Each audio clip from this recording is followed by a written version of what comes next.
Bom dia, irmão, bom dia, irmã. Que o Senhor Jesus te abençoe em mais um dia. Que a graça do nosso Deus Pai possa estar com você cada vez mais, que nós possamos reconhecer essa realidade, pois Deus derrama o seu amor sobre nós dia após dia. Às vezes, falta a nós o reconhecimento dessa verdade. Também que o Espírito Santo possa te conduzir para mais próximo de Deus. Que você possa fortalecer o Espírito Santo que está em você, dando voz a Ele, não o entristecendo, mas o alegrando, fazendo o que é certo. Que Deus te abençoe nesse dia de hoje. Nossa meditação se encontra em 1 João, capítulo 4, versículo 4. O versículo nos diz: Filhinhos, vós sois de Deus, e tendes vencido os falsos profetas, porque maior é aquele que está em vós do que aquele que está no mundo. Aqui nós percebemos que o foco do apóstolo João nessa carta continua a ser a ideia dos falsos profetas, dos falsos ensinos, só que agora, ao invés desse reconhecimento ou de mostrar aos irmãos como reconhecer um falso profeta, um falso ensino, aquele espírito que é do mundo, do diabo, diferenciá-lo do Espírito de Deus, aqui ele dá uma palavra de encorajamento. Ele começa mais uma vez com essas expressões carinhosas, filhinhos. E ele traz uma verdade para aquelas pessoas daquela localidade. Vós sois de Deus. O meu desejo é que você que me escuta também seja de Deus. Como o apóstolo João aqui escreveu, vós sois de Deus. O meu desejo é que você que escuta essa palavra também seja de Deus. Que você também creia em Deus, mas não apenas crer como os demônios creem, mas crer de maneira salvadora, que é crer em Jesus Cristo, o Deus encarnado, que morreu na cruz, no seu lugar. O meu desejo é que essas palavras sejam verdade em sua vida. Vocês são de Deus. Só é possível ser de Deus verdadeiramente se o Espírito Santo estiver em nossas vidas, em nossos corações. E o Espírito Santo só estará verdadeiramente em nossas vidas e em nossos corações como o selo da salvação, se nós tivermos depositado nossa fé, depositado nossas vidas em arrependimento em Jesus Cristo. Não há outro meio, não há outro caminho. Ele é o caminho e a verdade e a vida. Ninguém vai ao Pai se não for por meio de Jesus Cristo. Que essa seja uma verdade na sua vida. Você é de Deus. Continuando esse encorajamento, o apóstolo João ainda diz: Vós sois de Deus e tendes vencido os falsos profetas. Então aqui nós somos alertados para a condição da qual aqueles irmãos estavam. Possivelmente haviam muitos falsos profetas tentando arrastar os irmãos pelo conhecimento que poderiam ter, pelas palavras ou por algo, arrastá-los da fé que eles tinham para uma fé enganosa que negava a Jesus Cristo em carne. Os irmãos daquela localidade possivelmente enfrentavam essa dificuldade. Muitos poderiam estar crendo ao redor daquela igreja que Jesus não veio em carne, porque havia uma ideia propagada já há bastante tempo de que a carne seria ruim. E se Jesus é Deus, ele não poderia vir em carne. Mas Jesus é Deus e é homem, o homem perfeito, não o homem pecador. Então, aqui nós podemos compreender que aqueles irmãos estavam conseguindo vencer os falsos profetas.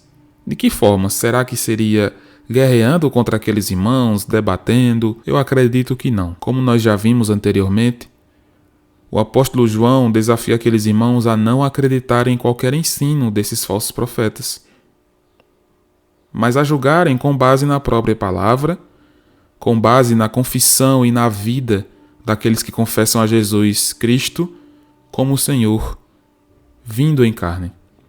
Então, como vencer os falsos profetas? Não crendo neles. Como ele diz lá no começo desse capítulo, não deis crédito aos falsos ensinos. Da mesma forma, nós devemos entender que só venceremos os falsos ensinos, os falsos mestres, se nós não crermos no ensino deles. Se nós somos tentados a acreditar de uma forma ou de outra, nós estamos perdendo a batalha. Talvez não seja uma batalha intelectual, mas talvez seja por conta de uma sensação que você possa ter em seu coração, de ter mais liberdade, de não prestar mais contas a Deus, à igreja. Mas isso é enganoso, pois a Bíblia nos mostra que nós prestaremos contas a Deus de uma forma ou de outra. A Bíblia diz para nós que a igreja é essencial, então não há como nós pensarmos e nos deixarmos levar por esses falsos ensinos.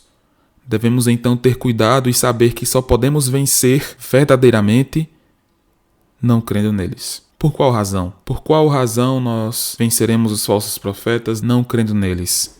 Será que seria por uma força pessoal nossa, por sermos fortes espiritualmente, maduros o suficiente, já crentes há muitos anos? Bom, a Bíblia diz para nós que não. A Bíblia diz para nós que é por causa do que está em nós, não por causa de nós mesmos. A continuação do versículo diz: porque maior é aquele que está em vós do que aquele que está no mundo. Aqui claramente há uma comparação.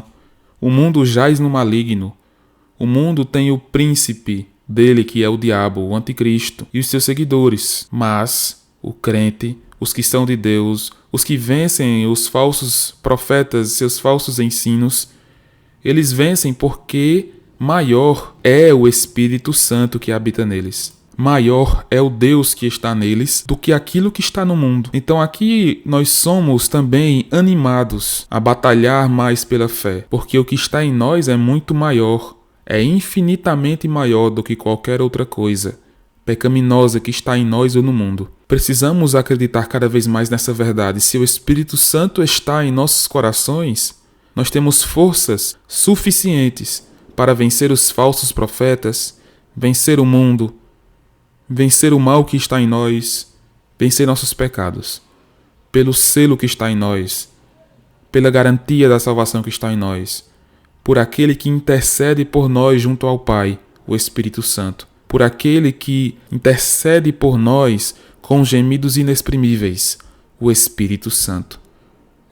O Espírito Santo é o que nos garante a vitória contra os falsos ensinos. No fim das contas, o apóstolo João está aqui reforçando a mesma ideia. O Espírito de Deus que habita em nós. O fato de nós sermos de Deus, não apenas crendo como uma informação, mas vivendo a comunhão com Deus, nos garante que nós venceremos os falsos ensinos, que não daremos crédito a esses ensinos enganosos. Porque maior é aquele que está em nós. O Deus vivo que habita em nós é muito maior do que qualquer coisa que vem do mundo, do que qualquer tentação, ensino enganoso ou qualquer outra coisa. Essa é uma palavra de incentivo e de ânimo para você que se encontra abatido pelas tentações, por muitas coisas que a internet hoje pode nos mostrar. Tenha cuidado. Saiba sondar o que você deve ou não ver através da palavra de Deus. Saiba as melhores formas que a Bíblia nos dá para vencermos as tentações. E tudo isso só é possível se nós tivermos o Espírito em nossas vidas. De outra forma, nós não conseguiremos vencer. Então tenha ânimo, tenha de bom ânimo, irmão e irmã em Cristo. Porque maior é o Espírito que está em você, o Espírito Santo, o Deus vivo, do que aquele espírito maligno que está no mundo. Que o Senhor possa te abençoar com essa palavra.